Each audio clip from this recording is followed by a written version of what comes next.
صحیح کہا کسی نے، منزل کو پانے کے لیے جس نے مشکلات نہیں دیکھی اس کو منزل کی قدر بھی نہیں ہوگی۔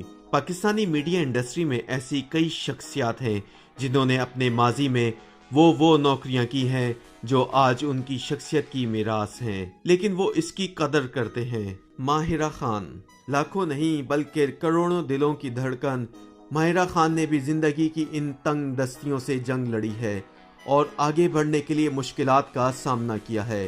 وہ جب امریکہ میں تھیں تو وہاں ایک ڈپارٹمنٹل اسٹور میں کیشیئر کی حیثیت سے کام کرتی تھیں، جہاں انہیں باتھ روم بھی دھونے پڑتے تھے اور اسٹور کا پوچھا بھی لگانا پڑتا تھا، لیکن ان کی کامیابی نے یہ ساری مسافتیں کہیں دھندلی کر دی ہیں۔ محب مرزا، ایک شو سے آج لاکھوں کمانے والا محب مرزا زندگی کے اس دور سے بھی گزرا ہے جب اپنی تعلیم مکمل کرنے کے لیے بھی اس کے پاس پیسے نہیں ہوتے تھے۔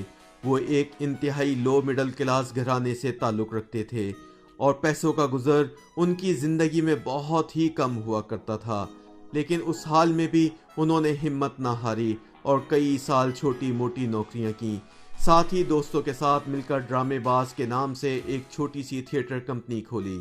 سید جبران، رانجھا رانجھا کردی میں زبردست کردار نبھانے والے سید جبران شوبس میں آنے سے پہلے کافی تعلیم یافتہ ہونے کے باوجود مختلف کام کرتے تھے اور آئس کریم پارلر بھی چلاتے تھے۔ اس کے بعد انہوں نے ایک ریسٹورنٹ بھی چلایا اور آج وہ میڈیا انڈسٹری میں اپنی محنت سے جگہ بنا رہے ہیں۔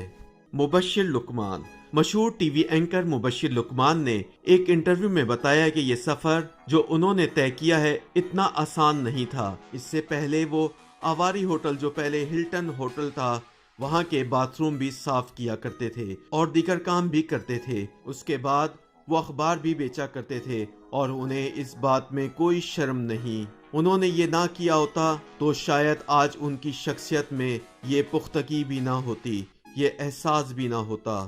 YouTube پر گوگلی نیوز دیکھنے کے لیے youtube.com کی سرچ بار میں googly news T V type کریں۔ گوگلی نیوز کے پیج پر سرخ رنگ کے سبسکرپشن والے بٹن پر کلک کرنا نہ بھولیے۔ YouTube پیج پر اپلوڈ ہونے والی ویڈیوز سے باخبر رہنے کے لیے بیل آئیکن پر کلک کیجیے۔ آپ کو ہر نئی ویڈیو کے بارے میں نوٹیفیکیشن موصول ہو جائے گا۔